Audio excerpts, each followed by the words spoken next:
వికటమైన నవ్వు. చాలా కాలం క్రిందట భద్రాచలపు అడవులలో దారి పక్కనే ఒక ఆశ్రమం ఉండేది. ఆ ఆశ్రమంలో ఒక యోగి పొంగువుడు తపస్సు చేసుకుంటూ ఉండేవాడు. ఆయన మంచి దృఢ శరీరం కలవాడు.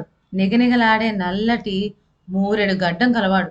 ఆ మహానుభావుడి దర్శనం చేసేసరికి ఎవళ్ళకైనా సరే చెయ్యెత్తి మ్రొక్కుదాం అనిపించేది. ఆ యోగీశ్వరుడు ఈ అరణ్యంలోకి ఎప్పుడు వచ్చాడో, ఎలా వచ్చాడో, ఎప్పుడు ఈ ఆశ్రమం స్థాపించాడో పిట్టకైనా గుర్తు తెలియదు. తెలియకపోవటం చేత లోకులు తలా ఒక మాటగా చెప్పుకునేవారు. ఎవరేమనుకున్నా ఆయన లోకం ఉద్ధరించడానికి విచ్చేసిన మహానుభావుడని మాత్రం అందరూ నమ్మారు. నమ్మి తరుణోపాయం కోసం ఆయన ఆశ్రయింపజొచ్చారు. అయితే ఈ యోగి పుంగువుడు ఎవరితోనూ మాట్లాడ్డు. ఆయన మౌనవ్రతుడు. ఆశ్రమంలో ఎత్తైన మండపం మీద పద్మాసనం వేసుకొని కూర్చొని ఉంటాడు. ఆయనకు ఈ ప్రపంచంతో సంబంధమే లేదా అని అనిపిస్తుంది చూచే వాళ్ళకు. అందుచేత వచ్చిపోయే వాళ్ళంతా తమకు తోచిన తృణమో పనమో భక్తిపూర్వకంగా ఆ మండపం మీద ఉంచి స్వామికి ఒక్కసారి మ్రొక్కి మరీ పోతూ ఉంటారు. ఈ విధంగా దోపిడీ దొంగలతో నిండి ఉన్న ఆ మహారణ్యంలో ఈ యోగీశ్వరుడి మూలాన జనసంచారం రోజు రోజుకి ఎక్కువ కాచొచ్చింది. ఇందుకు ఫలితంగా అరణ్య ప్రాంతంలో దోపిడీలు, దొంగతనాలు తగ్గిపోవాల్సింది. కానీ అలాంటిది ఏమీ కనిపించలేదు సరికదా. అంతకంతకు చోరులు మరీ ఎక్కువగా ఉంటూ వచ్చినాయి. ఒకనాటి రాత్రి 11 గంటలకు ఆ మార్గాన ఒక బండి పోతున్నది. ఆ బండిలో 3 స్త్రీలు, 2 పురుషులు, ఒక పిల్లవాడు ఉన్నారు. ఆ స్త్రీ ఒంటి నిండా ఆభరణాలున్నాయి. హఠాత్తుగా ఒక దొంగల నాయకుడు బండిని అటకాయించాడు. వాడి తలగుడ్డ మెరిసే గుడ్లు, కోర మీసాలు, చేత దుడ్డుకర్ర. ఈ వేషం చూస్తే బండిలో వాళ్ళకి పై ప్రాణాలు పైనే ఎగిరిపోయేటంత హడలు పుట్టింది. ఒక్కళ్ళకు నోటమాట పెకల్లేదు. దొంగలు పెద్ద దుడ్డు కర్రలతో నేల మీద టక్కు టక్కుమని కొడుతూ వాళ్ళను సమీపించి, అమ్మల్లారా అయ్యల్లారా, నేను వృత్తి చేత దొంగనే. అయినా నాదంతా ఒక పద్ధతి. నాకు కావాల్సింది మీ ధనం అంతే, ప్రాణాలు కాదు.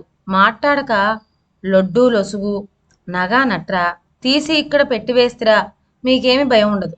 కాదు కూడదు అని మీరు ఎదురు తిరిగినా గోల చేసినా అదిగో ఆ పొదల్చాటు ఉన్న నా జట్టు వాళ్ళు చూచారా, ఆ 10 మంది బిలబిలమంటూ వచ్చేసి చేయవలసిన పని అంతా చేసిపోతారు. ఒక్కసారి వాళ్ళకి సైన్య చేశానో మరి చూచుకోండి అని చెప్పాడు. బండిలో వాళ్ళు ఒకసారి ఆ దొంగల పెద్ద చూపించిన పొదవైపు చూచారు. అందులో భయంకరమైన తలకాయలు కనిపించేసరికల్లా వాళ్ళకు గుండె ఆగిపోయినంత పని జరిగింది. చేసేది లేక పురుషులు తలలు వంచుకున్నారు. స్త్రీలు తమ నగలన్నీ ఒలిచి నాయకుడు ఎదుట పెట్టారు, అంటే తీసేసి. అప్పుడు నాయకుడు వారిని మీ ప్రయాణం సుఖంగా సాగిపోవుగాక అని దీవించి పంపి ఆ ధనం పట్టుకొని అక్కడి నుంచి మాయమయ్యాడు. తరువాత మరికొంతసేపటికి అదే దారిన ఒక వర్తకుడు కాలినడకన వస్తున్నాడు.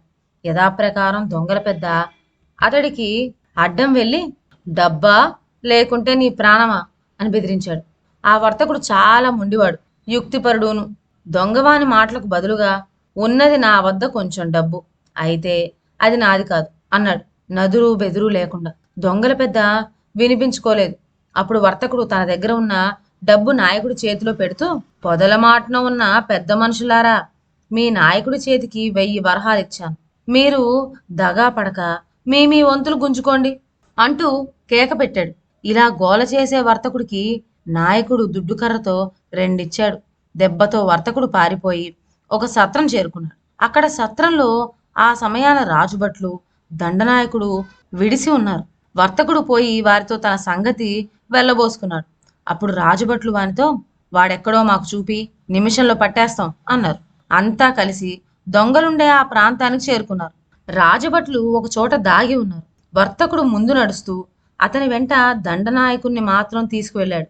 ఇద్దరే రావటం గమనించి దొంగల పెద్దవాళ్ళను అటకాయించడానికి ముందుకొచ్చాడు. డబ్బా లేదా ప్రాణమా, అదిగో చూచారు కదా పొదల మాటన మా పటాలం అన్నాడు. దుడ్డుకర్రతో నేల మీద టకటకమని కొడుతూ.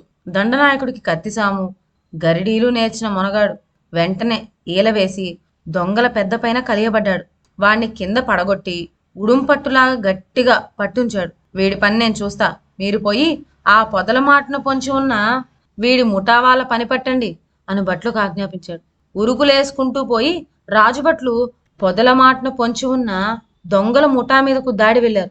వాళ్ళల్లో ఒక్కడూ కదల్లేదు, మెదల్లేదు, ఎదుర్కోలేదు, తప్పించుకోబోలేదు. రాజభట్లు వాళ్ళను కర్రలతో మోదిన ఎక్కడ వాళ్ళు అక్కడనే ఉండిపోయారు. ఇదేమిటా అని పరిశీలించి చూస్తే ఆ మనుషుల్లాగా కనపడే వాళ్ళంతా ఒట్టి గడ్డి బొమ్మలు. తలకాయలకు మాత్రం మనుష్యులకు మళ్ళనే పెద్ద పాగాలు చుట్టూ ఉన్నాయి.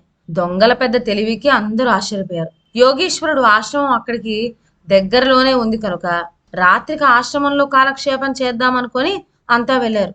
చూడబోతే అక్కడ స్వామి లేడు. దండనాయకుడి ఆజ్ఞ ప్రకారం భట్లందరూ పోయి ఆశ్రమం అంతా గాలింపసాగారు. ఆశ్రమంలో రకరకాల దొంగ సొమ్ములు కొల్లలు కొల్లలుగా కనిపించినాయి.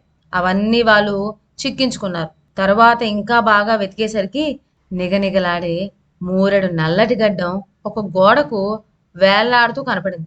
అందరూ దాన్ని వింతగా చూస్తున్నారు. దొంగల పెద్ద వాళ్ళని ఉద్దేశించి, ఏమిటయ్యా వింతగా చూస్తున్నారు? అది నా పగటి వేషం. ఆ వేషంలోనే నేను మౌనం తాల్చి ఉండగా నన్ను పూజించి కానుకలు అర్పిస్తున్నారు మీరు. ఇది నా రాత్రి వేషం. ఇప్పుడు ఈ విధంగా కానుకలు అర్పిస్తున్నారు. నా పేరే నిషిదానంద స్వామి. ఏమైతేనేం నా గుట్టు కనిపెట్టేశారు మీరు. సరే కానియండి, మరో నాటకం, మరొక వేషం అంటూ వికటమైన నవ్వు నవ్వాడు. ఇదండి ఇవాళ కథ. మరొక మంచి కథతో నెక్స్ట్ వీడియోలో కలుద్దాం. అంతవరకు సెలవు. నా ఛానల్లోని కథలు మీకు నచ్చినట్లయితే నా ఛానల్ను లైక్ చేసి సబ్స్క్రైబ్ చేయండి. షేర్ చేయటం మర్చిపోవద్దు. కొత్త కథల నోటిఫికేషన్ కోసం బెల్ ఐకాన్ ప్రెస్ చేయండి. Thank you.